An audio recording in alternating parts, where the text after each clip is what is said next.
What's going on, everyone? Welcome to another exciting episode of Whatever News! the only news source that provides anything and everything anime and manga related, and we don't bore you, we get into it. Let's do it. This is for my day ones.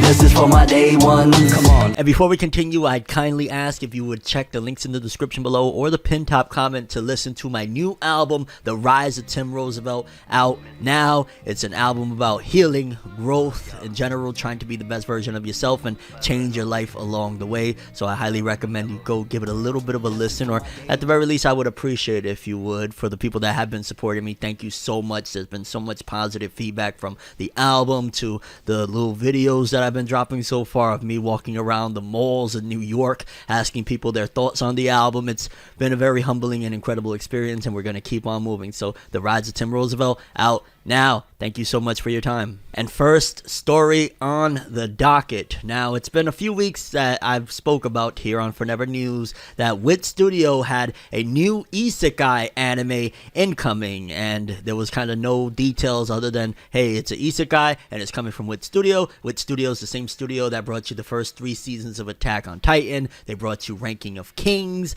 They're co-producing Spy Family, and now they're bringing something else. Let's check out the details, because apparently what's happening right now is going to be pretty big for the anime industry and in general a crossover with Western comics into anime. Let's read. The upcoming Wit Studio Isekai anime project will apparently be featuring characters from American comic books published by DC Comics. Now, I'll be honest with you, it makes me really wonder, what the heck does that actually mean? Like, is this going to be an entirely original story? Is it going to be that Wit Studio is going to be adapting a story that has been already written in comics with DC characters? Like, an isekai that will be featuring DC characters? Is it just going to be like, hey, it's an isekai, and by the way, in 1 episode or 2 episodes, we're going to see, like, Superman and Green Lantern? How are they going to approach this one in general? I'm very interested, and it's also, I guess, a big thing to note that DC is actually allowing this to happen. DC is very much so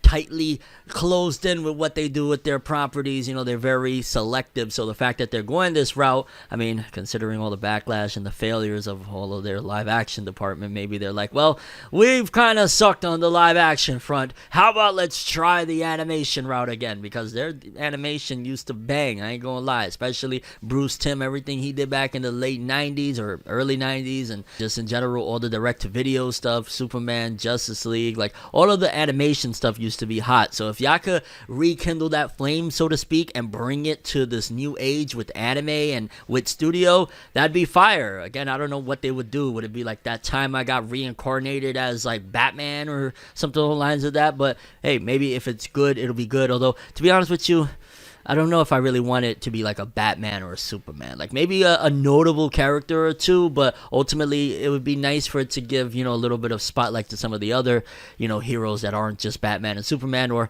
maybe even the villains. You know what I'm saying? That time I got reincarnated as a Joker. How do you handle that bad boy? That'd be crazy, but I guess we gotta wait and see. Either way, this is very different, and I guess you would argue innovative for Wit Studio to take this approach of utilizing DC characters for their upcoming anime. I'm curious how the splits are looking, because, you know, DC, again, they don't play with their properties, fam. They don't play. Moving forward, it is official. It has happened. I told you guys about it last week. If you didn't know, yeah, well, you should be subscribed and hit that bell to get notified, because you would have known. But I warned you guys that essentially Mashle, Magic and Muscles, one of the last major hits in Weekly Shonen Jump that has currently 5 million copies in circulation, was entering its super climax. And a lot of people are like, well, what the heck does that mean? And my mindset immediately said that, oh, within the next couple weeks it's ending. When they do that and then they up the page count for that chapter to like 25 pages or so, that usually means we got probably 5 or less chapters left. And yeah, it is here. Mashle, Magic and Muscles has indeed ended. According to this, it says Mashle by Hajime Komodo has ended this week with chapter 162 in Weekly Shonen Jump issue number 31. The series will be releasing its final volume 18 and its official fan book in October 2023. 3. And first of all, I hope that it had a satisfying ending. I hope that it actually wrapped up all the loose ends and tied everything nicely, because while I haven't kept up with Mashle in a really long time, I stopped reading about like in the 70s, and I haven't really been keeping up with the anime, to be honest with you. For the most part, Mashle was really dope. It was a cool little gag slash battle series. It reminded me again of a Harry Potter meets Asta from Black Clover, and and One Punch Man to a little degree as well. And it's kind of sad to see it going, and I'm not going to keep on regurgitating what I've been saying all over the place for the last I don't know how long now, that yeah, Shonen Jump, y'all just throwing out all of the battle series, huh? Because y'all already know the other bigger 4 manga, the only other 4 manga that are larger than this one, are also on their endings and climaxes and final sagas and arcs. So we gotta wait and see how things is going to pan out. But yeah, Mashle is officially over.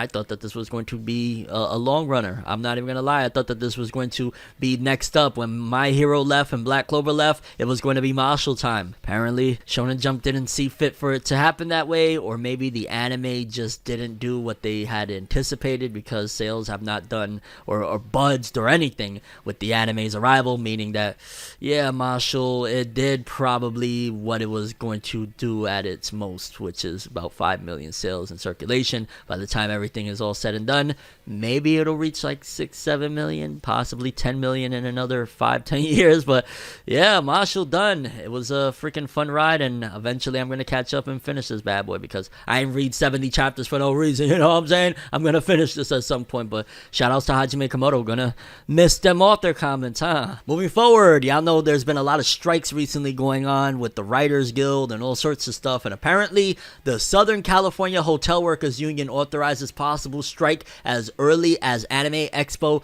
weekend. And you're probably thinking like, what the freak does that have to do with anything? Well, if the hotels have strikes, then that means, you know, everybody that is flying in for Anime Expo, they're not going to have no service to be able to, you know, enter into their rooms, and it's going to be absolute chaos and mess. And how devious, I ain't gonna lie. I mean, hey, if y'all getting shorted, do what you gotta do, but it just sounds so devious. Like, yeah, guess what?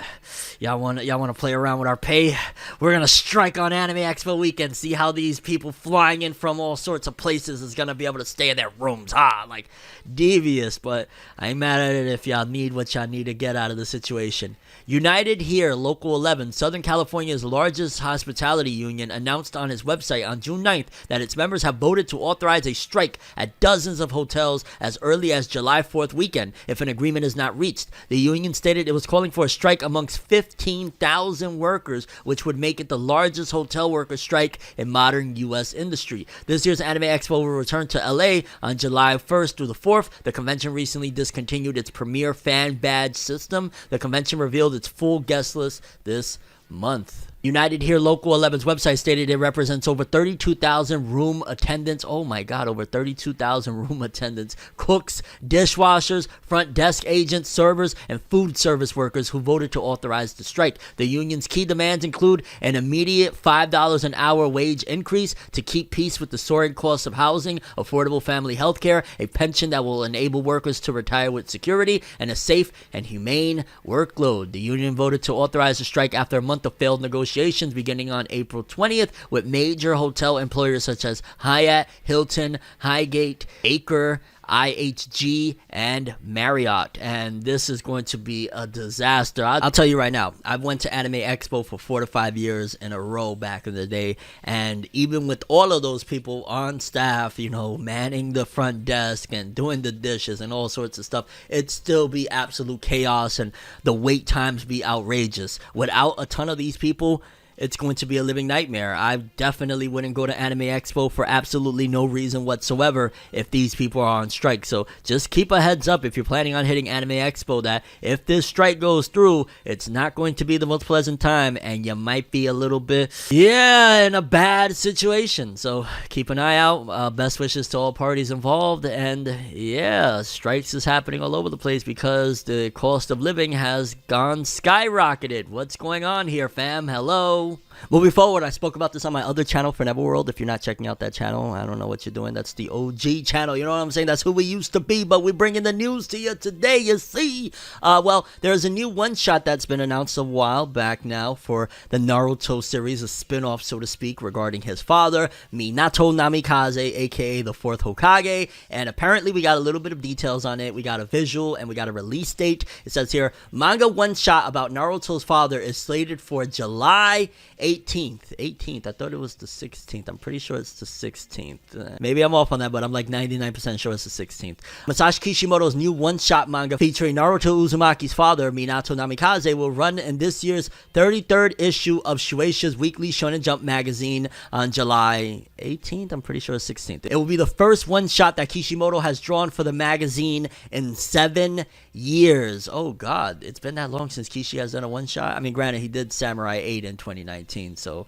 we can't forget about Samurai 8. I'm not gonna let it happen, sorry. This year's 33rd issue also marks Weekly Shonen Jump's 55th anniversary. Kishimoto last drew a one-shot in Weekly Shonen Jump when he published Naruto Gaiden Michita Tsukiga Terasu Michi, Naruto side story, the path that the waxing moon illuminates, in April 2016, which that was the one-shot about Mitsuki, right? That was giving us how he came to be, breaking out of Orochimaru's lab and all that stuff. Minato Namikaze won the worldwide character popularity poll, Naruto Top 99, that was held in celebration of the 20th anniversary of the Naruto franchise earlier this year. Also, that's not included in this article, but I did read that this is going to be, again, 55 pages of a manga, so it's going to be a little bit of a lengthy bad boy, not bad. And also there's going to be color pages to celebrate the Naruto Top 99, so expect a whole bunch of really cool stuff with this one in general, and it's fascinating. You know, this 33rd issue is going to be a big deal. I'm looking forward to it. Shout outs to Kishimoto.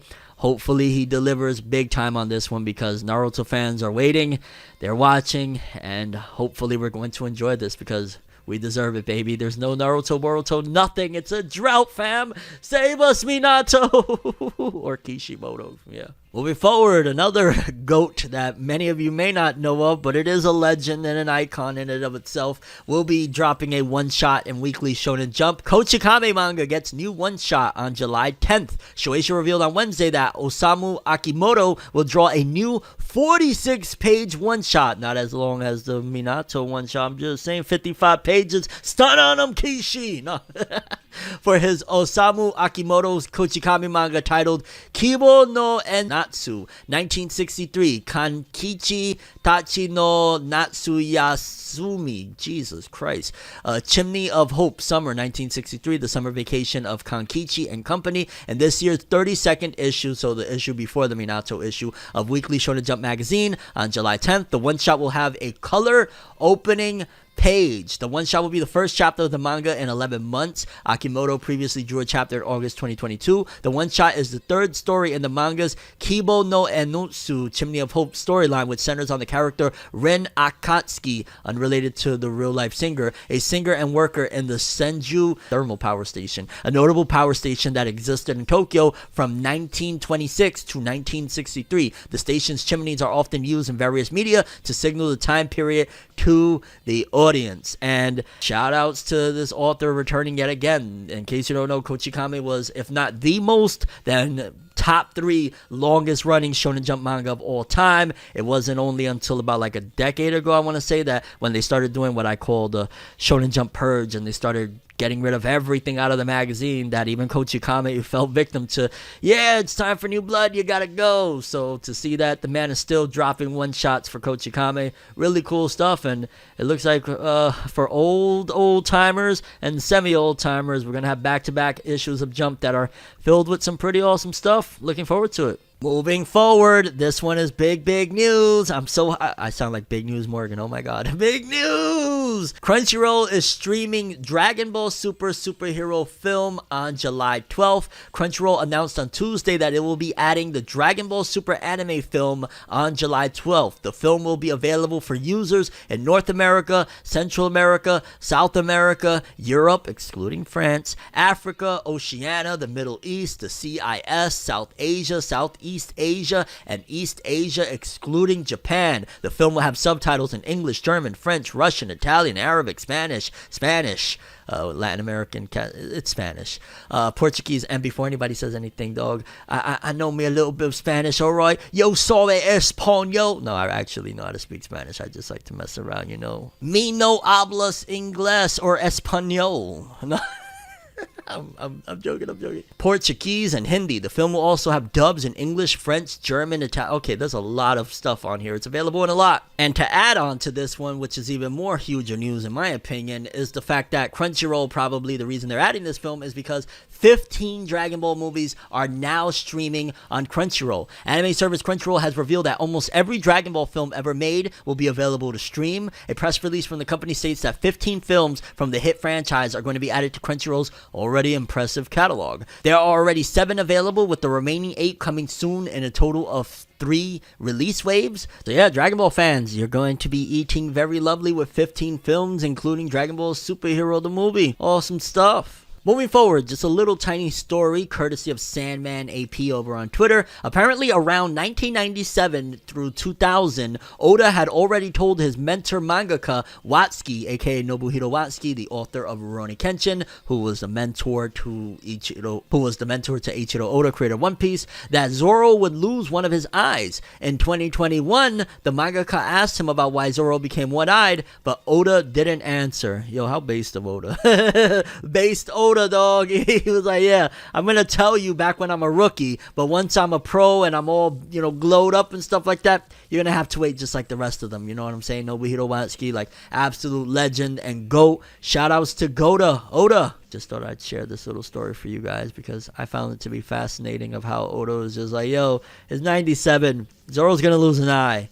It's 2021. I ain't telling you why. Hey! Moving forward, in light of other news that we spoke about earlier regarding Mashle, Magic, and Muscles' manga ending, there is a little bit of good news, I guess you would say, because apparently Mashle's TV anime is getting a new series in production. The series will broadcast the final episode of its first core on June 30th, and its second core is yet to be scheduled. So I'm assuming that you can definitely expect that the Mashle, Magic, and Muscles TV anime is going to fully adapt the manga, considering the manga is wrapping itself up and the anime is still going, and they're talking about it's getting a new series in production. I'm guessing they mean by series a new season, that they're probably already working on the next part, that they're going to just go straight through. They probably should ideally learn from the mistakes that they made, and I'm talking about Shueisha as a whole with Dr. Stone, and waiting too long for a series that doesn't have the highest of traction to continue on with the anime season, especially the fact that the manga is now over. Ideally, yeah, y'all should put that thing into production immediately and get that done, because yeah, Mashle hasn't been, it's been successful, don't get me wrong, but probably not to their expectations. So get that anime season, the next part, in ASAP. And it's just really a interesting thing that it feels like Mashle was meant to be a lot bigger than ultimately it is, and I don't know what happened here. I don't know who dropped the ball, but yeah, either way, it's still really dope that Mashle's getting another season or another series, whatever the heck that means. I think they just mean another season, but yeah, shout outs to Mashle, Magic, and Muscles. The manga might be over, but the anime must live. Yeah. In other news, apparently Jujutsu Kaisen's promo team is like doing the most, so to speak. Kind of reminded me of like what the Barbie movie is doing right now. Jujutsu Kaisen will be premiering a live-action TV advertisement to commemorate the release of Volume 23 and reaching 80 million copies in circulation. That's crazy. With 23 volumes, Jujutsu Kaisen has sold 80 million copies. That is nuts, bro. That is like, I think, well, to be fair, Yu Yu Hakusho, I think, did those numbers in like 19 volumes. I'm just saying, I'm just saying, to goat sheet. No. The commercial will air after Jujutsu Kaisen Zero's movie broadcast on July 5th, 2023. And I'm imagining it's probably going to be some crazy run through Shibuya, all sorts of craziness. But that is, again, really dope stuff that they're doing. It feels like in this new modern era, you have to do so many different tricks in order to advertise and market what you got going on. And it seems like the team behind Jujutsu Kaisen understands that very well, between the stuff that they've been doing in the Shibuya stations to this live action piece.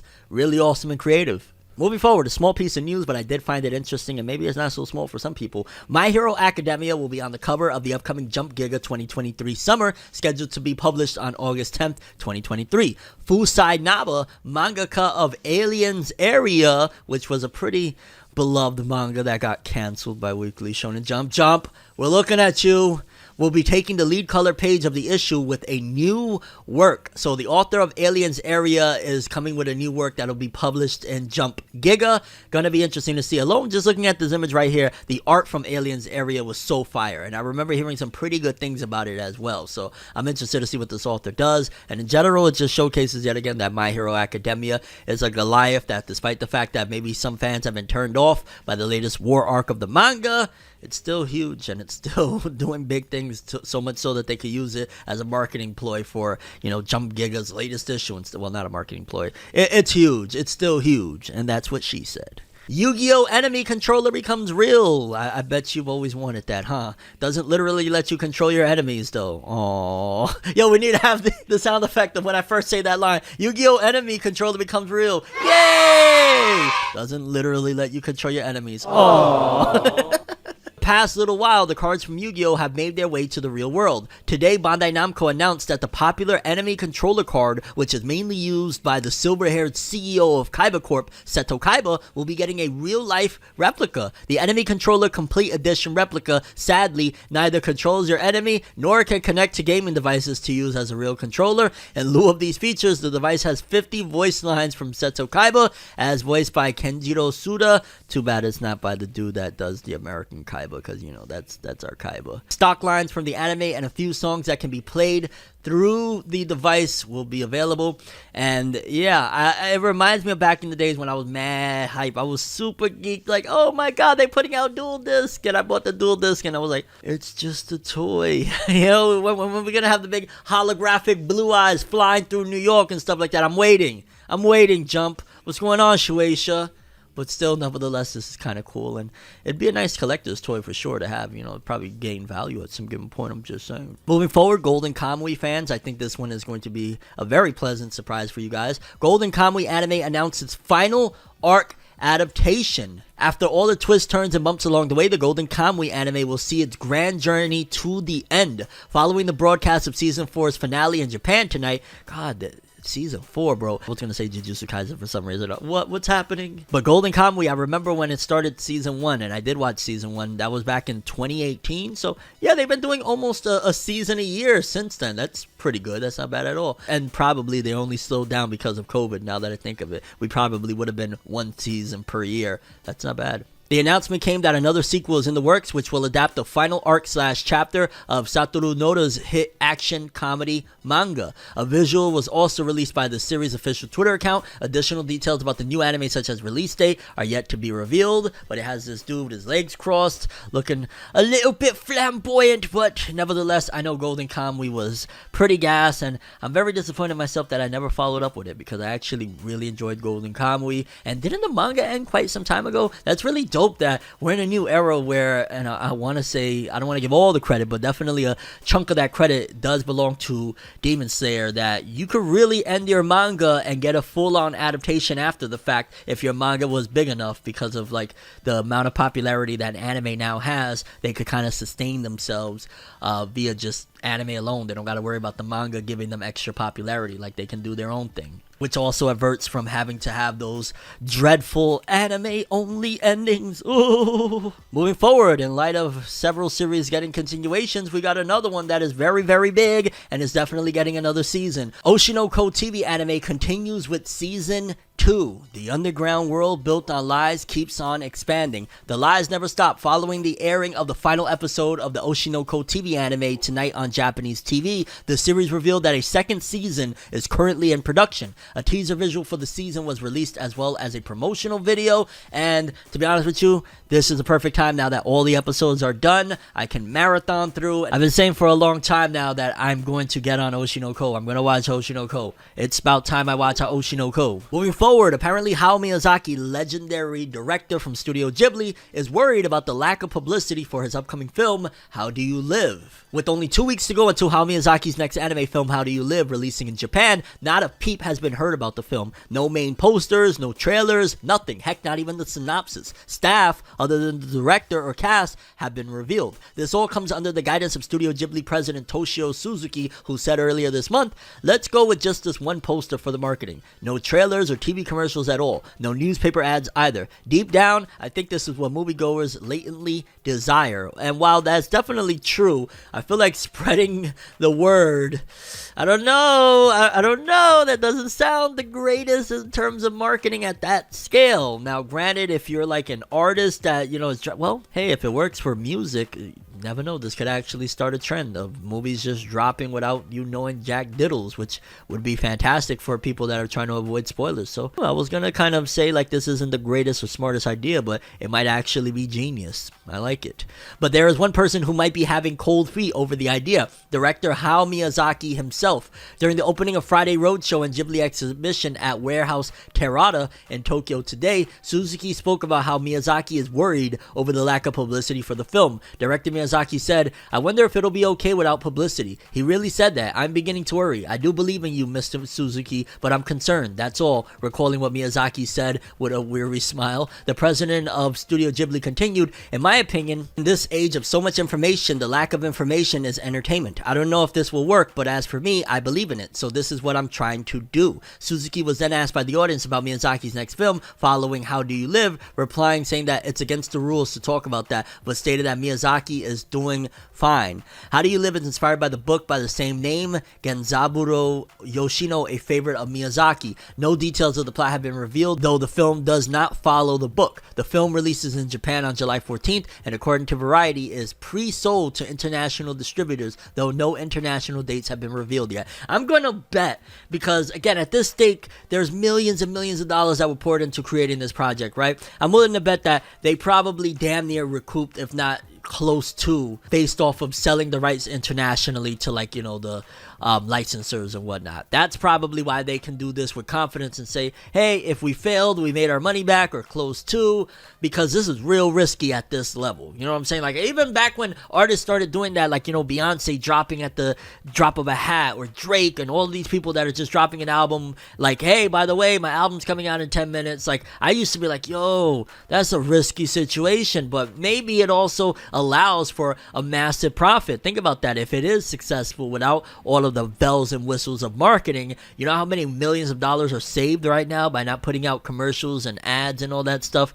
It might be, if they win, they win big. If they lose, they might not lose that big, because again, international rights have been already secured and licensed away that they probably made a good buck back. Either way, we gotta wait and see how Miyazaki and Studio Ghibli taking a real gamble here. Moving forward, very, very awesome to announce this bad boy, because apparently Study Japan 2023 Summer will be released on July 13th, 2023. In case you don't know what that is, if I'm not mistaken, I believe that's the Shonen magazine or the Jump magazine that is going to be more so targeted towards kids in schools and whatnot, so it's for like a younger demographic. However, the bigger news, that's cool, whatever, we're not gonna have our hands on that immediately, but Gen Osuka, the mangaka of Dororon, y'all remember me talking about that over on my other channel, and even here on Forever News quite some time, a few years back, or about a year back. Damn, how long has it been since it's been canceled? Well, apparently they will be publishing a new work titled Bakeru in this new issue of the educational magazine. So despite the fact that Gen Osuka was canceled out of Jump, it's not over for their career, and that's one of the things that I love about this new era of anime and manga being so popular, that these authors that had so much potential back in the days, it was like, you better hope that they get another shot in Jump. If not, it's pretty much curtains, because most of the time they wouldn't ever find work in other civilizations or other publications. So the fact that now Jump has like, well, the West really loved you, maybe Japan didn't love you at first or whatnot, let's try putting you in Study Jump, let's try putting you in V Jump, let's try putting you in one of these other, well, maybe not V Jump, but you get what I'm saying, Jump Plus. Like there's so many avenues now that if they don't work necessarily on the main stage, they could try these little side magazines and then eventually maybe get the opportunity yet again to return and give it another shot at Jump. But yeah, this is big wins. I'm very excited to check out Bakeru. I'm a little nervous in terms of the fact that it's going to be in Study Jump, and again, Study Jump is geared towards a younger demographic, so it might not hit as much as I enjoyed Dororon, but we gotta wait and see. Either way, Gen Osuka getting another shot, this mangaka that has some talent, is big wins. I'm excited. Moving forward in the cartoon realm, apparently Futurama hypes Hulu premiere with a new poster. Futurama is finally returning again with new episodes a decade after its first revival with Comedy Central ended, and now Hulu is hyping Futurama's new season premiere with a cool new poster showing off the Planet Express crew. Futurama has had plenty of experiences with coming back from cancellation, as it previously returned to television with new episodes airing until 2013, but with that cancellation came the full end of the series until now. Futurama is truly coming back with new episodes on the way to Hulu, and it will be picking up with season 11 of the series overall. Futurama is returning with season 11 of the series next month, and it's celebrating with not only the previous release of the first trailer showing what's coming with new episodes, but a new poster revealing a fun look at the cast that I've been waiting to see more of it for quite a long time. And just taking a look at it, so we got Fry, Bender, and Leela, and then we got the other main crew. New season July 24th, and I'll be honest with you, I don't think I've seen all of the episodes from the return, so I need to go check that out. I've seen every single episode of the original run of Futurama from 99 through, 2003. I saw every episode many times back in the day when it was on Adult Swim. So I'm excited to see. I probably have a real nice marathon of the last return, which didn't return, and it was like weird. It was like they tried to put it in movies, but then they broke it down back to episodes, something along the lines of that. But I got a lot of Futurama to watch, and then I got this brand new series to go, so I'm looking forward to seeing what Futurama has in store for us. And apparently, after a brief 10-year hiatus, Futurama has crawled triumphantly from the cryogenic tube, its full original cast and satirical spirit intact. So, is the dude that plays Bender returning, John DiMaggio? I hope he is. The 10 all-new episodes of Season 11 have something for everyone. The biggest tease comes here thereafter. New viewers will be able to pick up the series from here, while longtime fans will recognize payoffs to decade-long mysteries, including developments in the epic love story of Fry and Leela, the mysterious contents of Nibbler's litter box, the secret history of evil robot Santa. Remember Santa from Chainsaw Man? That is a super side note. I'm sorry. That just kind of made me think about that. I wonder if that was the inspiration. And the whereabouts of Kif and Amy's tadpoles. Meanwhile, there's a whole new pandemic in town as the crew explores the future of vaccines, Bitcoin, cancel culture, and streaming. Alrighty then. Moving forward, the Seven Deadly Sins Grudge of Edinburgh Part 2 confirms release date with a new sneak peek. Seven Deadly Sins is continuing once more with a new feature film coming to Netflix this summer. In case you don't know, this is, I believe, the second half of that 3D CG movie that they released, which was about like 50 minutes the first time around. And the Seven Deadly Sins Grudge of Edinburgh Part 2 has confirmed its release date for the streaming services with some sneak peek stills giving fans an idea of what's going down in the new movie. Although the Seven Deadly Sins original manga and anime ended their runs, it was far from the end of the franchise overall, as it will soon be returning with some new sequels. The first of these efforts hit Netflix last year, and now the Grudge of Edinburgh sequel will be debuting around the world later this summer. The Seven Deadly Sins Grudge of Edinburgh Part 2 will be releasing with the streaming service on August 8th. To celebrate confirmation of the Seven Deadly Sins Grudge of Edinburgh Part 2, Netflix shared a sneak peek, and let's take a look. So, and forgive me, I'm terrible with all the names. It says here, Tristan and the gang return. The Seven Deadly Sins Grudge of Edinburgh Part 2 hits Netflix on August 8th, and I believe, yeah, that's Tristan with, I forget what any of these characters' names are. And for the most part, it doesn't look like, in terms of visuals, if you were pretty much unsatisfied with the way it looked the first time around, you're probably still going to be unsatisfied. It doesn't look that much more developed. Honestly, like that bottom right screenshot looked straight up like a video game, if I'm being completely honest. But I ain't gonna lie, as a person that was spearheading the stop the 3D CG, I've definitely come a lot more around to it and understanding that it is here to stay, and trying my best to enjoy, because at the end of the day, one of the things about myself is the fact that, yes, I really much so always will prefer 2D over 3D animation wise. Ultimately, I am a story guy, so if the story is interesting, entertaining, I can look past it the same way that I look past Berserk's 2016 visual abomination. Because I love Berserk so much, I was still able to enjoy Berserk. So maybe I could do the same. I mean, it was a little bit rough with the first movie because I was still in my down with 3D CG phase, but hey, maybe it'll be a good one. Who knows? I'm gonna check it out regardless. But that doesn't mean you have to. You can still be like, you know what, I'm good. Seven Deadly Sins went downhill, but it also will be a nice little treat before we start into the Four Nights of the Apocalypse anime that is inevitably on the way as well. Which Four Nights of the Apocalypse is another sequel to Seven Deadly Sins. Yeah. Moving forward, Fairy Tail creator shares first look at new Dead Rock characters. In case you don't know, the author of Fairy Tail, in spite of the fact that he has Fairy Tail 100 Years Quest. He has Eden Zero. He has a video game he's working on. He has he got like a million things. He's starting a new manga called Dead Rock, and apparently it says here Fairy Tail Eden Zero creator Hiro Mashima's coming out with a new manga project, and the creator has shared the first look at some of the new characters coming to this new Dead Rock manga series, with his current weekly serialization of Eden Zero wrapping up soon. Yes, Eden Zero is wrapping up soon. He previously announced that Dead Rock will be kicking off its run with Kodansha's monthly Shonen magazine with its first chapter on July 6th, and after revealing the first look at the new main character named Yakuto, the latest update from Mashima are 2 new sketches showing off a glimpse of 2 more characters showing up in the series. As Mashima details with fans on Twitter, these designs could change when they make their final debut in the Dead Rock manga itself. Check them out, and I'm not even gonna lie, the first one, it kind of looks like a mix of Grey and Gajil, but really freaking badass. The clothes look bad, well, the pants, the tattoo on the left shoulder blade looks sick. It kind of looks like a, wow, it reminds me a little bit like Acnologia in a way, like the scales of Acnologia. I ain't gonna lie, the long hair, everything, that looks badass with the big giant sword on his back, bad freaking ass. And then the other character, woo, ciao, Mashima, he ain't miss a beat with that fan service. Hiro Mashima, Hiro Booby Mashima. Yeah, alrighty then, Mashima, you do your thing. Yeah, right on. I'm definitely gonna check it out at the very least. I'll do probably a first impression over on my other channel for Neverworld, giving my thoughts on it when it comes out. So July 6th, about a week from now, we'll talk about it over there. Shout outs to Mashima, because that's a badass design and a very curvaceous thingy-majig. Yeah, doesn't that kind of look like, now that I'm thinking of it, the narrator character from Eden Zero? Kind of looks a little bit all grown up though, but alright.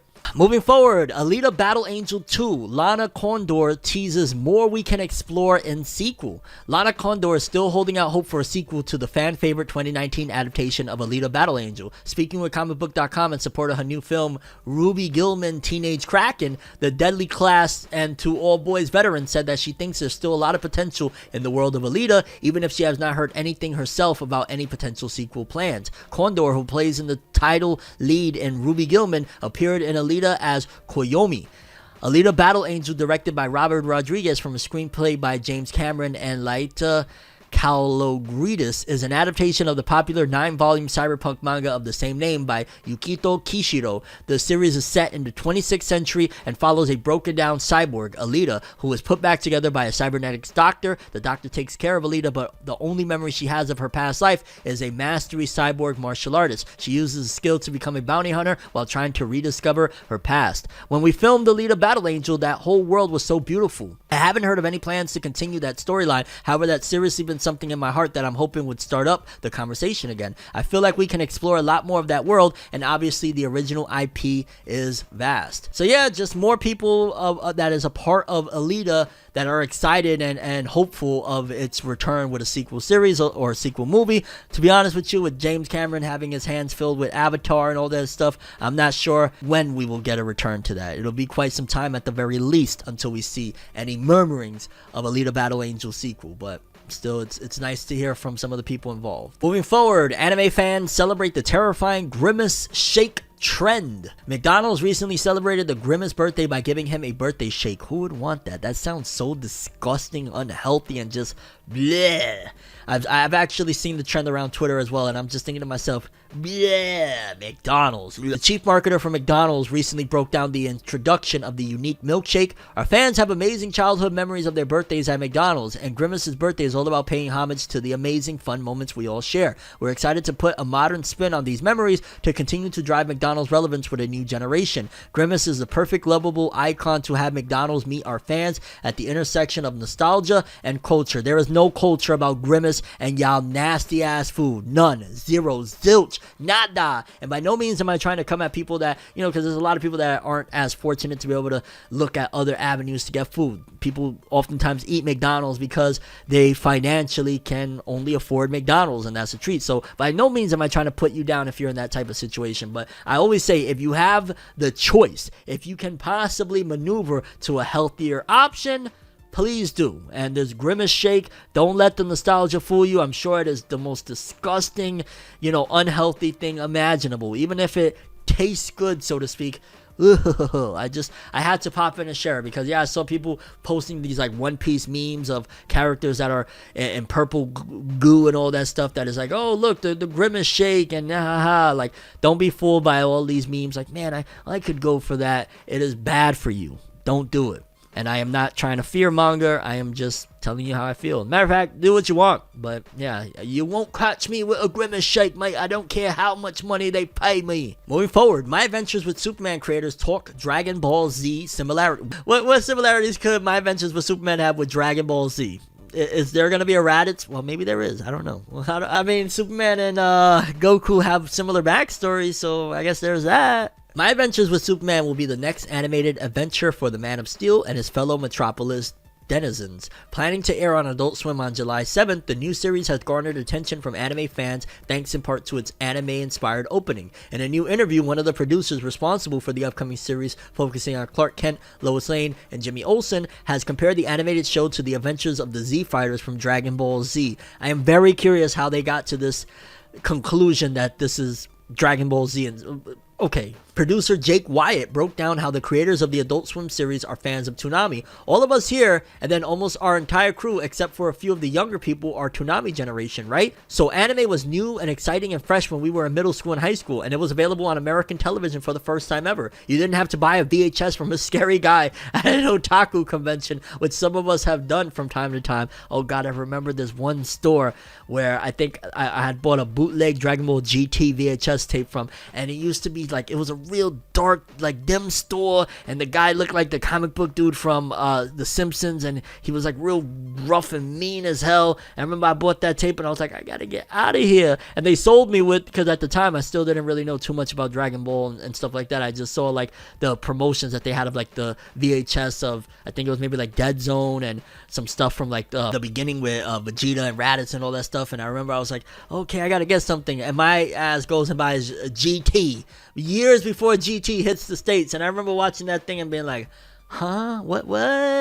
All I remember is knowing like Kamehameha. But yeah. Wyatt even confirmed that producer Josie Campbell brought in creators on the series to watch the Dragon Ball series. Those were the action cartoons that we were into, and those were some of the interpretations of superheroes we were into. And then the younger artists are all the pirate generation. I'm talking about One Piece. I know.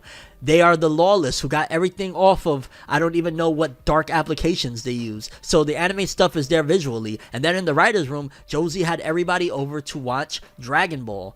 And I mean, I ain't gonna lie, that's kind of cool. I'm not gonna completely say, stop it, leave my animes alone. Like, that's kind of dope that the people that are writing this, they were inspired by Dragon Ball. I want to see the Dragon Ball inspiration, though. I'm gonna be honest with you. Not that I want it to be a replica or copycat. I want to see the actual thing, other than it being anime inspired artistically. Like, you know, the soul of it. I hope that it has some Dragon Ball in there, or they're just like, hey, just mention Dragon Ball in the promo run. I'm gonna be like, stop it. But we'll see.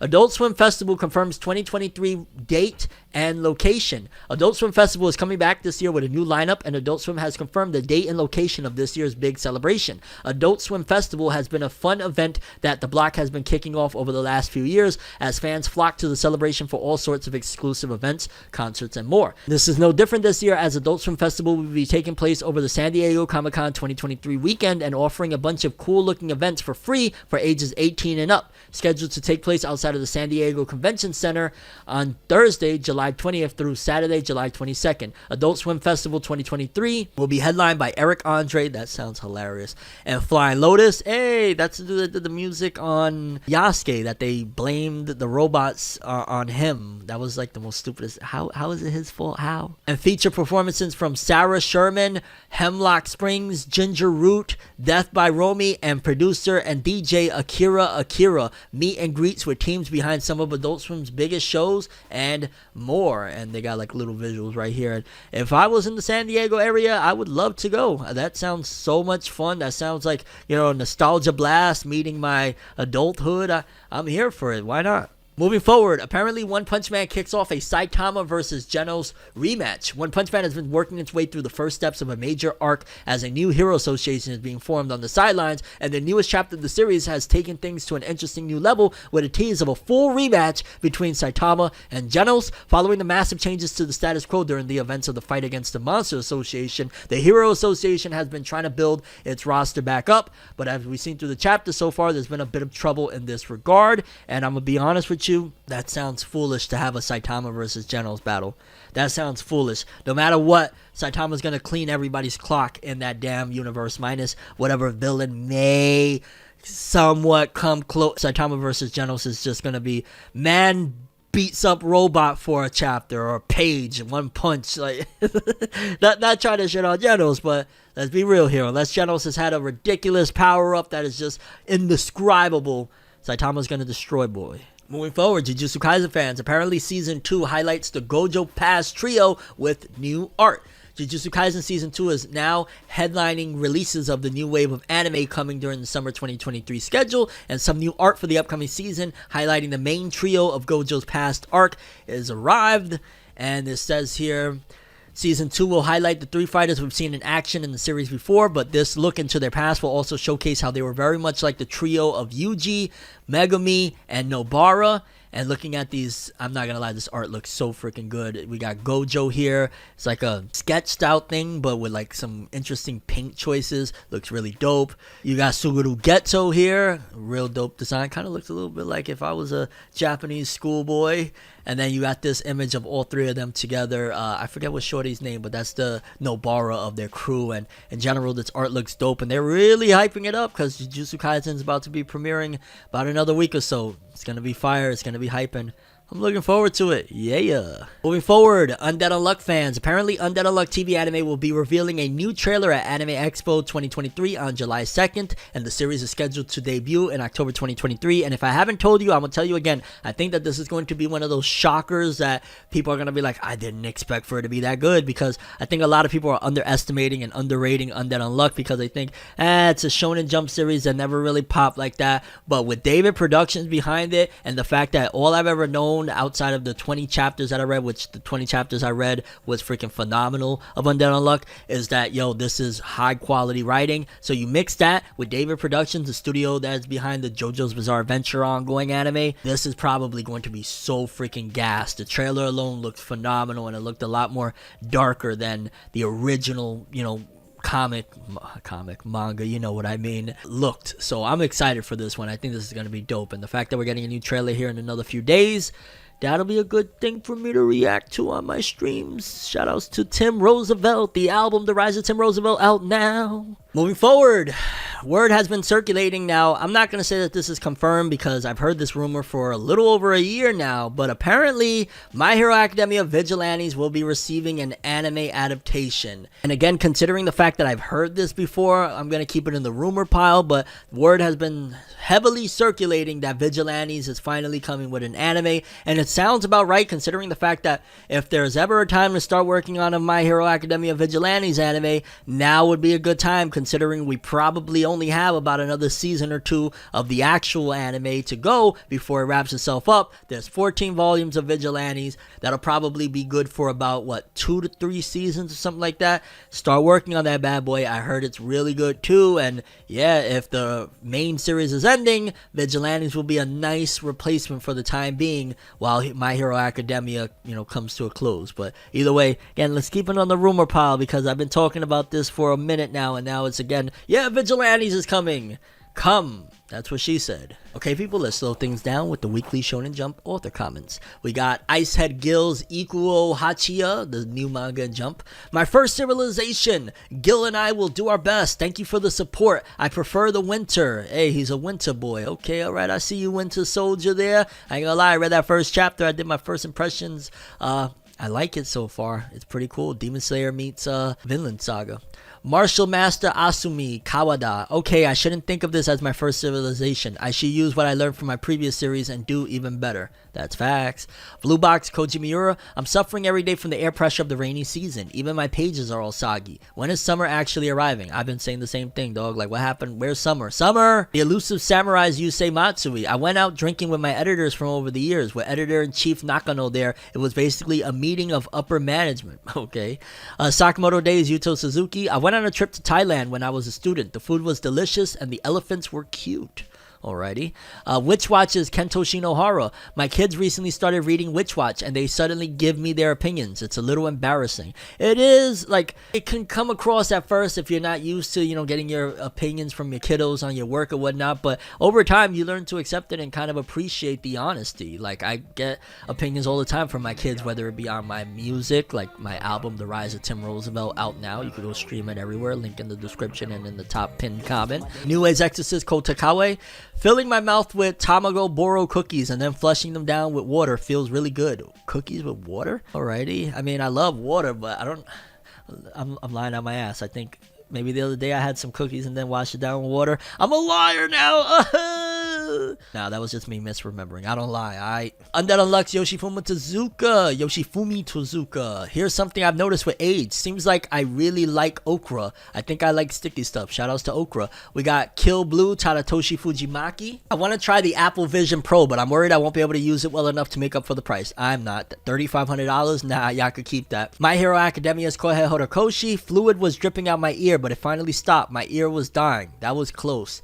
Yo, Kohei Horikoshi is heading down the route of Yoshihiro Togashi, and it is scary. And I'm not going to keep regurgitating. I'll say it once again. I'm not going to keep regurgitating, but I'm going to regurgitate. Give him a break! Miraboko Shuhei Miyazaki. There was an outputting error on the tone of the ball in last week's chapter, and it looked so cool otherwise. Cypher Academy's Yuji Iwasaki. Camera Obscura and Pinhole cameras. If you want something to research during summer break, consider them. Camera Obscura and Pinhole cameras. Okay, sounds interesting. Akane Banashi's Takamasa Moe. I watched Guardians of the Galaxy 3. It's my favorite recent movie series. I need to get to that point. I just finished Loki Season 1 right now in my MCU watch through. Mission Yozakura Family Hitsuji Gandaira. The live action Beauty and the Beast movie always makes me cry around when Mr. Coat Rack catches Chip. Martial Magic and Muscles Hajime Komodo. My goal is to live life as a skinny macho. The road to macho is a treacherous one. Yeah, I ain't gonna lie. I've been lifting for a little minute now and it's treacherous, but I'm excited to get to the point where I'm happy with it. The Ichinose Family Deadly Sins Taisen 5. Thanks to all those who are helping me. Please enjoy chapter 30. Do retry Jun Kirarazaka. I'm from the country, so I have no issue with bugs. I freaked my staff out by catching a fly with my bare hands. That's kind of interesting. Yuki Tabata, my wife is safely out the hospital. Hey, we love to hear it, but still not 100%. Oh, so double mothers have assembled. Thank goodness for grandmas. Shout out to Tabata, man. We love you, dude. Shout outs to you and your family. God bless. Tamaku Cinema Shun Sayaki. I'm really enjoying decaf too much lately. It's all you can drink coffee even at night. I've really stopped with the coffee. Only a little hot chocolate is all I need, lad. Fabricant 100, Daisuke Enoshima. The season is changing. This is an easy time to get sick, so please take care, everyone. That is facts. That is facts. Yeah, people, those were the weekly Shonen Jump author comments. Always a treato this. Let's wrap this bad boy up with the top 50 best-selling manga of the week. Courtesy of who? Courtesy of Jose_Ken. Let's see, we got 50 through 41. At 47, Spy Family Volume 11 with 10.9k, bringing its total to 1.23 million copies. Bet. Good stuff. We got at 42 Sakamoto Days Volume 12 in 17 days, 97k. So in a little over 2 weeks, almost 100k. Not bad at all. 12 volumes deep. Wait till that Sakamoto anime come in. It might be something huge. I don't want to say definitively because we see with Mashle things ain't really pan out the way we expected, but Sakamoto's looking promising. Oshinoko Volume 3, 13.3k, bringing its total to 549. Blue Lock Volume 24, 14.8k, bringing its total to 3 59. Blue Lock still going strong. Like to see it. Oshinoko Volume 2, 15K, almost 600K on that volume. Not bad. Ashi Volume 32, 15.1K, bringing his total to 166K. Let's see here at number 33, Black Clover Volume 35, in 17 days, 104K. I like to see it breaking the 6 figures. I do like to see that. Ideally, I wish it was a little faster, but placing at number 33 and doing those numbers, all right. We see you, Tabata. Big Tabata. Let's go. We got at number 31, again, Oshinoko bringing in 15.8, 342 for volume 10. Then we got places 30 through 21. Big, man, Oshinoko has been splashing, bro. Places 30, 29, 28, 26, 25, 22. Jeez Louise. All doing about 15, or almost 16, 17, anywhere from about 16 to 18,000 copies for all of those volumes. That's big stuff. Shout outs to Oshinoko. I like to see it. I need to get into it. Places 20 through 11, more Oshinoko at 20 and 19, volumes 4 and 5 with 18.7 and 19.3. All right. Major second, 3 days on sale. Is this the final major volume? How many major volumes were they behind? Because didn't the series end like last year? At 3 days, 20.2. Alrighty. Oh, no. I'm lying. I'm thinking of Ace of Diamond. I'm super confused. My fault. I'm thinking of Ace of Diamond. Okay. Hikaru ga Shindanatsu, Volume 3, 17 days on sale, 26.9. It's total 131K. I really like that cover. I know I've said that before, but I gotta say it again. That cover looks sick. Now we got top 10. At number 9, Four Knights of the Apocalypse, latest volume, aka the spin-off to Seven Deadly Sins, Volume 12. In 4 days, almost 30K, 29.1. Okay, Nakaba Suzuki, let's go.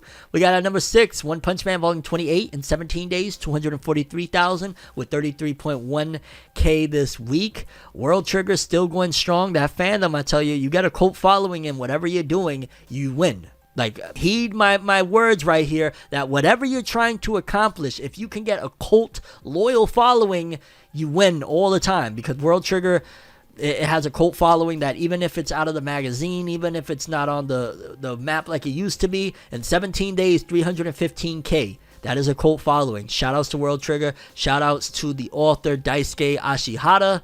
Big stuff.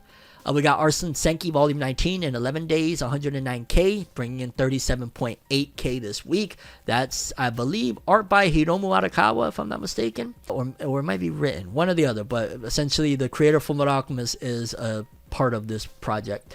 At number 2, My Hero Academia Volume 38 in 17 days, over 507,000 with 62.2K this week. And coming in at number 1, another Hiromu Arakawa work. This is their new manga that they're doing, their new battle series by themselves. In 7 days, 115.3K, debuting at number 1. Oh my god, I gotta get back into it. I gotta see what's been going on, and that is so dope. Hiromu Arakawa, the author of Fullmetal Alchemist, and I know there's a lot of FMA fans out there. They got a new work. It's banging. It's selling. I read the first chapter or 2 and it was phenomenal.